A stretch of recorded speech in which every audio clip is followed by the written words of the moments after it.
A very Merry Christmas. The last time Sheffield Wednesday came to the CBS Arena, they got sent home packing off after a very free-flowing Coventry performance. But what has happened to that Coventry side since then? 16 games, 12 points, 3 wins. This is now a disastrous start to the season. To check in with Tom, Jay and Claudio to see how they're all doing, we're here again on Where Sky Blues Walk. Welcome to the quickest and most comprehensive review of all things Coventry that you can squeeze into a 20-minute podcast. Welcome.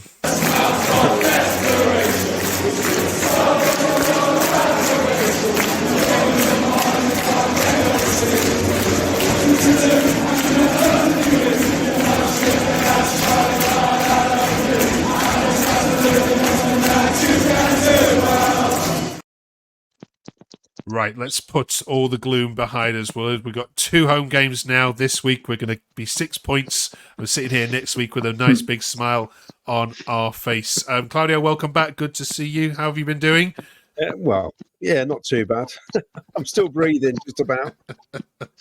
And welcome back, Tom and Jay. Thank you very much for watching. If you haven't yet, press that subscribe button. Please do so. We'd love reading all your comments. And, of course, you can download this and listen to it on Spotify and other channels. Before we get into all of that, we have got a quiz for you. We're looking for 3 players that have played for both Coventry City and Sheffield Wednesday. We know there's loads more, but we'll ask these 3 at the end to see if they can sort that out. Okay, speaking of sorting it out then, Tom, how do you solve a problem like Coventry City? What's going wrong? Be going wrong for us. I mean, I wasn't at the game on Saturday, and that's probably a good thing that I wasn't at the game on Saturday. But apparently there's players arguing and there's fans after the game giving the players a bit of grief, which I'm not like. I get frustration. There's a video going around of Bobby Thomas shrugging his shoulders. They just don't look like they want to play for us at the moment. It's a big issue, but it can turn around really quick. And I want to stay positive. I don't want to slate them and, there's issues behind the scenes, it seems, regarding a lot of rumours all over the place. On the pitch as well, it's just getting very toxic at the moment, but I do think we'll turn it around, hopefully. But, yeah. Thanks, Tom. Jay, last year at Elland Road, you were very competitive. You actually could have come away with 3 points. It was a 1-1 feisty game. This season, you looked completely toothless. For you, what's going wrong on the pitch? Forget all the drama outside of it. We could be here for hours talking about this, to be honest with you. As a Coventry fan, as all fans, all you want is a little bit of fight from your team. There just seemed to be no effort. Leeds had the freedom of the park, similar to the last against Norwich, similar against Swansea we played. It's just there's no sort of fight and determination. The players seem to have lack confidence, lack of a bit of urgency. That's the least that you want from your team. Claudio, if we look at the team that beat Sheffield Wednesday on Boxing Day last year, apart from the obvious, half these players are still here. Some of them are still performing. Fundamentally, for you, are Coventry weaker? We seem disorganised. It's they talk about confidence, but there's more than that. We're not playing to our strengths whatsoever. I don't understand. Week in, week out, the team changes. There's far too many changes. Defensively, last season we were leaking goals. We haven't signed any defenders. It's the same defenders. So I can't see how the defence has improved. We've stagnated defensively. We've lost Callum O'Hare. Love him or loathe him for leaving. Is still a massive loss. And we've lost some generals in the whole squad. I think we're all over the place basically, and we don't. And I feel like Mark Robins is in a very, very cold place at the minute, and it looks like he's a lonely figure with no real support, because the people around him are not the people he started when he arrived at the club. It's all new, all the backroom staff. It's all different. It's all changed. It's not Robin's people, as far as I'm aware, and he don't look happy, if I'm honest. And I think it's the whole team doesn't look happy. I mean, what Tom was saying is correct. They are bickering. It's a bit pathetic at times. And at the end of the game, Thomas came over to the crowd and almost shrugged his shoulders as if to say, what do you want me to do? Well, how about play better? For a start, show some fight. You're not going to get out of this by just walking through 90 minutes. It's not going to happen. And Leeds are not stronger than last season. They've sold £140 million worth of players. They've lost some massive players. We took 4 points off them last season, and played really well in both matches. So There's a bit of spirit has gone out of this team. Okay. There's lots of social media takes to go through. I'll share a few of them with you if I can. Tom, the first one sort of echoes the point that both you and Jay and Claudia were making. John says, we look shot to pieces at the moment, so it's crucial the CBS roar the lads into position and drag them over the line collectively on Tuesday against Blackburn if Mark Robins is to survive. It's been a fairy tale chapter in the history of our club, and for the first time, Mark Robin needs us now, together as one.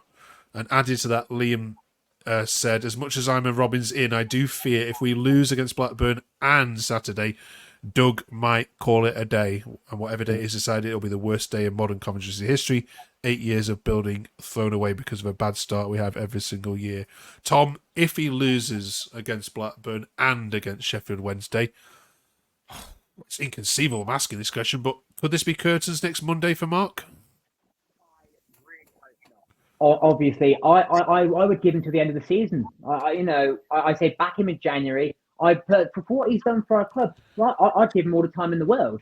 But if I'm Doug, obviously he's a bit of a businessman, I'd give him to the end of the season. But I don't think he will get rid of him. I'm just hoping he doesn't walk, because if he gets to that point where he's very frustrated, obviously too many voices, things are all changing around him, he might walk, and I can't think of anyone else who'd won over him. So it would be one of the worst days ever. But I don't think Doug will get rid of him, hopefully. I think Doug knows how much he means to all of us. But then again, he is a businessman, so I don't know what he's thinking. But we need results, and we need them now, is basically it, yeah. I suppose, Jay, in your line of work, if your superior changed the team underneath you one summer and said, right, you're going to have to work with these people, and they had a different philosophy to what you have, that would create conflict, wouldn't it? Massively. To what Tom and Claudia said, I agree with both their statements. I've tweeted over the last couple of weeks that I do, again, like Tom, I would give Mark Robins till the end of the season, but no questions asked, really, unless he's obviously completely screws everything up. But I'll give him all the time in the world. Everything. Nope, we seem to have lost you, Jay. We've lost Jay for a second there. Claudio, finish off his sentence. Well, I just feel that there's been too many changes, and for him to take the blame would be totally wrong. The blame lies at the top at the moment. The pressure has come from Doug King. Doug King announced this Premier package about, 3 seasons out of the next 5 will be in the playoffs, 2 seasons around the playoffs. That's unnecessary pressure on a manager who never had pressure on him before in that way.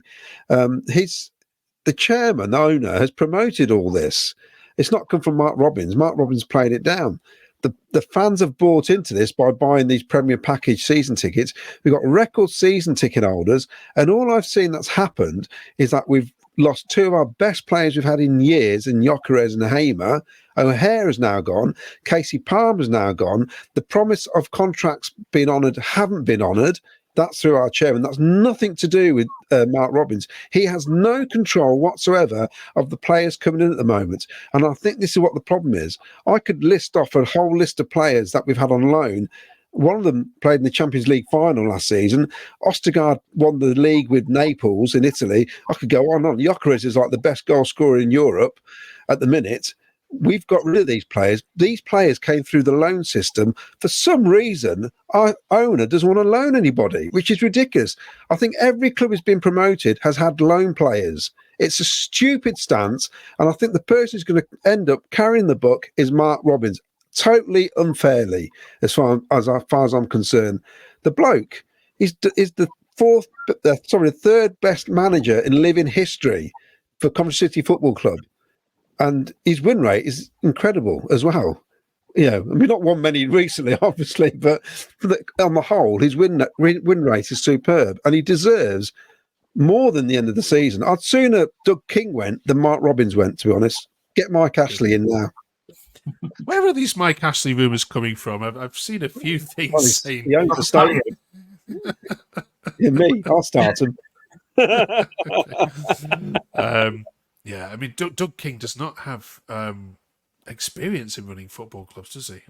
He's not sure he's... Mike I don't know what the lads think, but the whole new structure with Dr. Claire, I've forgotten the second name, the psychologist, she made a statement, Mark, where she didn't really want players coming in with egos. They're footballers. Can you imagine Paul Gascoigne, no ego? Cantona, no ego. Well, These are... The thing that she said she wants players of a certain mentality. At the moment, all the mentality, no one's got fight in them. No one. Yeah. Robbins wanted experience. He wanted Fadjan. He wanted Liam Kelly to be replaced. He even said in the same sentence, "I don't think it's going to fit Doug's model." Which is, we're crying out for a leader at the back. We're crying out for a leader in the middle. Not going to come because they're too old. Not going to make money from them. Dr. Claire, it sounds fantastic, but it's not working. We've signed 101 different coaches. Great, I don't mind that, but we've got rid of AD, who's the assistant manager. Mark's got no one to talk to anymore, so bounce ideas off. His sort of go-to man. It's just the structure sounds great, but in reality, it's not working at the moment. It may do in the long term, but at the moment, not looking good. Right. Okay. All right, let's be positive then. 2 home games, 2 winnable home games as well. Blackburn are great at home. They have vulnerabilities on the road as we've seen when they played Norwich. Tom, out of these 2 games then, Blackburn and Sheffield Wednesday, how many points will we be sitting here next week celebrating? I think 4. I think we'll draw tomorrow night. I think we'll beat Sheffield Wednesday, but 6 would be brilliant. But just for like all-around confidence, to help Robins a little bit, to ease the fans a bit, we need 6 points. It's crucial. However, I do think 4. Right. Any advances on 4? Claudio, Jay? Claudio, you go, sorry. I think 4 is the bare minimum, to be honest, out of these 2 games. Nothing to do with Robins keeping his job, just the fact that history tells me our home records against Blackburn and Sheffield Wednesday are pretty good. They don't travel well, either side, in all honesty. So, but CBS isn't a fortress at the minute. We've lost 7 out of the last 14, which isn't good. But we need to get a minimum 4 points just to get going. Absolutely. I'm pretty confident you could probably beat Blackburn. Even though they've unbeaten, they are very vulnerable on the road. Okay, we asked you at the start to name 3 players that had played for both Sky Blues and Sheffield Wednesday. There are lots more, but did any of you grab these? I think LC is Leon Clark. Yeah, well done. Yeah, Leon Clark. Yeah, absolutely. 2013-14, I think it's with you guys, wasn't he? Gary GM? Medine. Oh, Gary sorry. Medine. Yeah. Let them have a chance, Claudio. Right. Yeah, Gary Medine. Yeah, okay. Yeah, DA's a little bit harder, I think. Going a bit further back here. Nigerian. Dele Alli. Dele Alli, there you go. Dele Adibola, yeah. Dele Adibola, brilliant. Well done. Super. Yeah, you know your stuff, which is why we've got you on to talk about Coventry every single week. Great. The hardest question I'm going to ask you this week, though, is to pick a player of the month for September. So I'd like one name, please, and a quick reason. Jay, let's start with you. Bloody hell, that's the hardest question asked all month. I'm going to go Josh Eccles. He wasn't fantastic against Leeds, but he's put a bit of fight in the previous games. Anyone that sort of sticks a foot in and tries to make us a bit aggressive, I guess, hasn't been a world beater, but he'll be more good. Nice to hear his name getting some positivity because he's had a rough time of it this season. Claudio? I think Josh is a good shout because when he wore the captain's armband against Spurs, he was magnificent that night. I thought I'm going to go for Milan Van Eyck only because I think he's virtually played every minute of every game this season so far. Poor bloke needs a rest, but yeah, I like Milan. So I'll pick him. Right. Tom. Eccles. I think obviously with Sheaf being injured, he's taken the armband. He's very young, so he's not been the best, but none of them have. But yeah, he's been one of the better players. So I'm going to go with Eccles. Okay, brilliant. Can you beat any of those shouts? Drop them as a comment below. Thank you very much, all of you. Great to have you back, Claudio. Good to see you. Thank you, Tom and Jay, as always, for your excellent input. Good luck against Blackburn. Good luck against the Owls. And we'll see you all this time next week to review both of those games. Thank you all. Have a great week.